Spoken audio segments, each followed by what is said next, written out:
What are numbers? Welcome to Philosopher's Corner. I'm John. What are numbers? Well, we use numbers every day. And what are they? Well, they're a creation that we made to be able to describe quantities of material objects in the reality. And we have words for them, like 1, 2, 3, 4, 5, 6, 7, 8, 9. And we have numerals, which are the, 1, 2, 3. We have the physical depiction of the number of units of a thing that correspond to the word number. So the numbers were created to be able to have a intellectual understanding and concept of a particular amount of units of a thing that have their own integrity. Doesn't matter what they are. That's where it began, and it began with 1 through 9. Right? There wasn't a 0. 1 through 9. Because 0, which was added later, is not actually affixed to an object.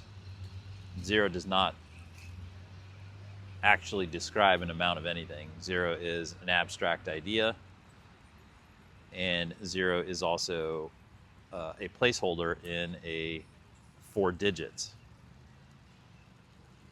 So that when we start counting 1 through 9, in order to go past 9, in a base 10 system, then you slide the 1 over to the left, as we all know, and then you have 0. So it says, really what the number 10 is saying is that you have a complete set of 9, and then 1 more, and that's where the 0 comes in on the right. And then so when you say you have 13, you're really saying is you have one set of 10, and then you have 3 more in the set. You have 10 plus 3, right? And then that goes on ad infinitum, which means to infinity and beyond. But 0 does not represent an actual number of objects in reality, as opposed to 1 through 9, which of course do. And then in order to make calculations, they created a system so that we don't need any more number designations. We can just create these digits that have a system. Once you understand, if you place the 1 in the 10 position, then it means that many sets. If you place it in the hundreds position, it means that many sets, and so on and so forth. Now, those aren't the only numbers that mathematicians have created. They've created a number of other ones. They've created number systems that describe negative numbers, right? So philosophically, negative numbers don't exist. They can't exist. You can't have a negative thing existing in the reality. You can't have a negative number of objects in the reality. But intellectually, when you start doing arithmetic, which is you take known numbers of objects and you start intellectually doing mathematical operations with them, addition, subtraction, multiplication, division, you start doing intellectual calculations with numbers of things that represent actual units in the physical reality.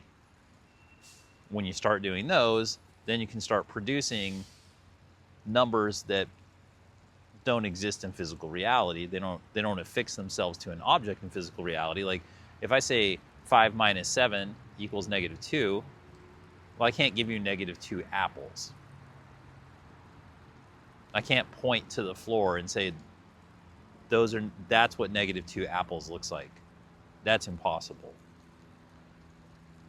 And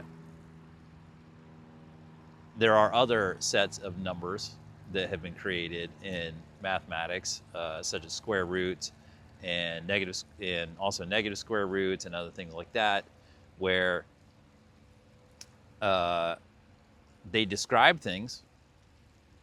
They're valid concepts, they're valid intellectual ideas, but they're not necessarily affixed to a physical object. Some are, some are. Like when you get to like pi, right? Like you go, 3.14, you get the square root of like, you do the circular calculations and you get to pi. Well, you're saying that that number pi, which never resolves, it goes on forever, the number, it doesn't end. But it's affixed to a fixed object, a circle, right? It's a description of a circle, even though that number never ends, right? So you can never actually look at an object except for infinity in reality and say, oh, that object never ends, right? You can't look at a physical object in reality except for reality itself. Reality itself, you can say, well, that's infinite.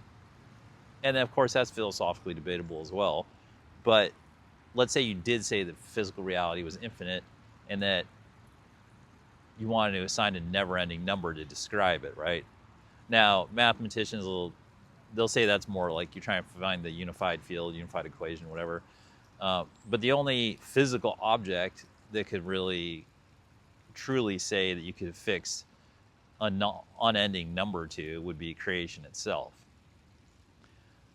Now, to say that an unending number can be fixed to like a circle, right? Like 3.14 is a calculation you can do with a circle.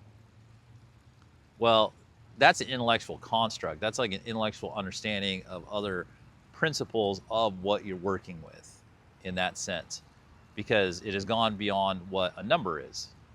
Because a number in its purest form is a simplistic way to assign a label to a unit that has its own integrity of something in the matter, in the reality. It's been elevated intellectual constructs, and that's where you start to do the arithmetic, and that's where you start to do all the calculus and all the different mathematical operations that we can do, which essentially mathematical operations are essentially the number version of philosophy. It's not one for one, but they're pretty close. Because mathematicians are really just using numbers to express intellectual perspectives on creation.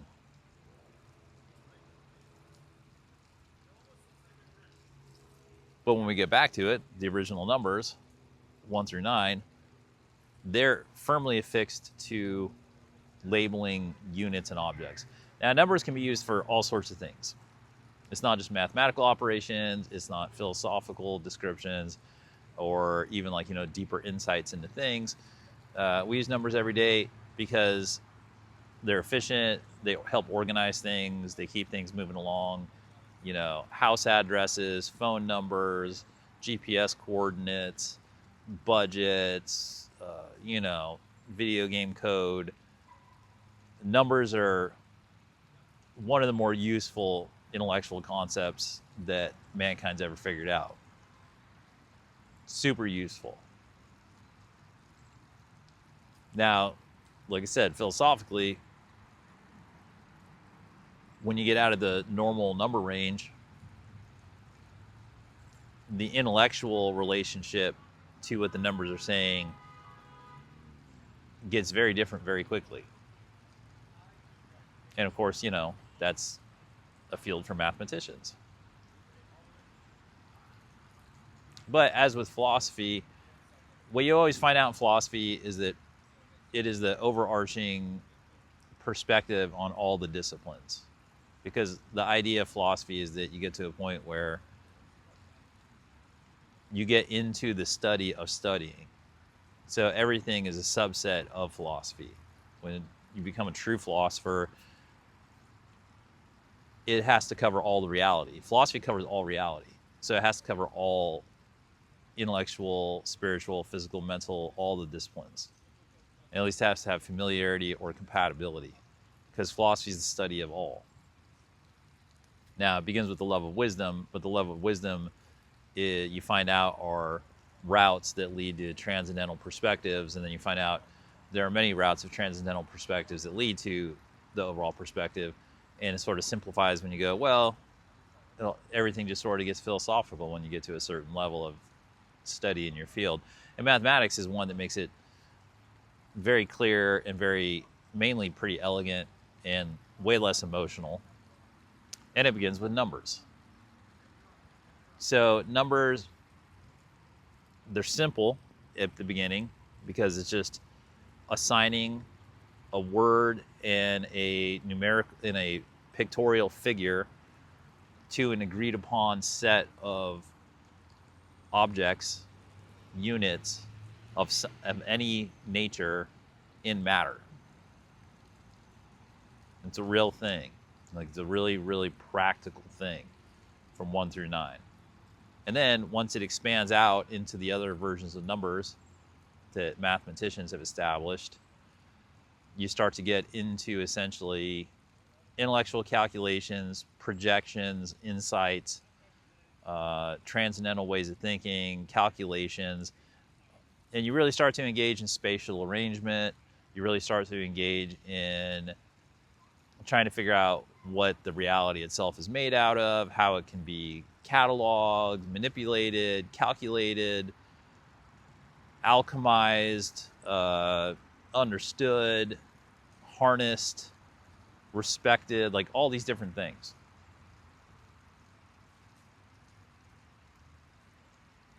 But essentially, the only absolutely solid real numbers where you can look on the ground and say, that's one thing, that's two things, right, is 1 through 9. Like, you can't even look at the ground and go, that's 0 apples.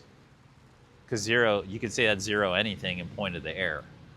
Unless you're saying it's the air, because then it would be at least some air. Right?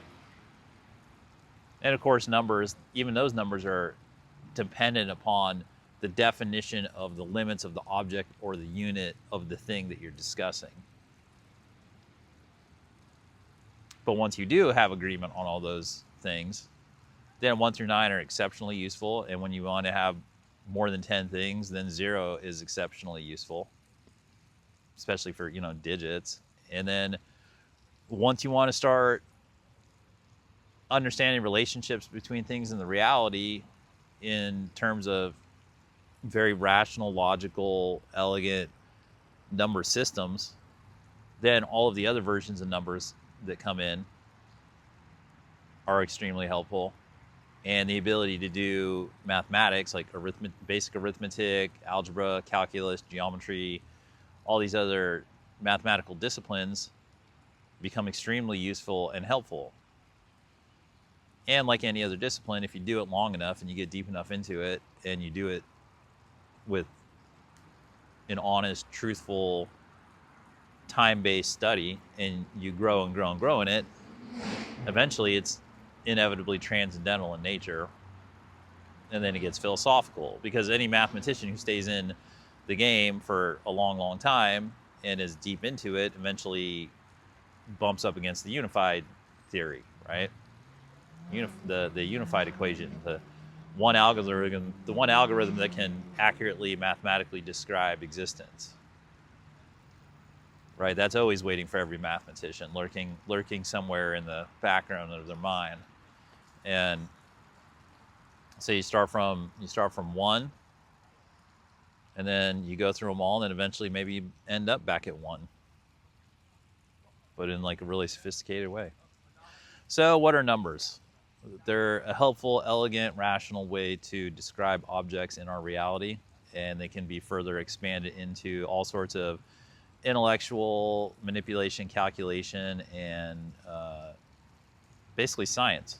They're a great, one of the great tools of science that humanity's ever discovered. Well, I hope you found this helpful. Thanks for spending some time here at Philosopher's Corner, and I hope you have some fun.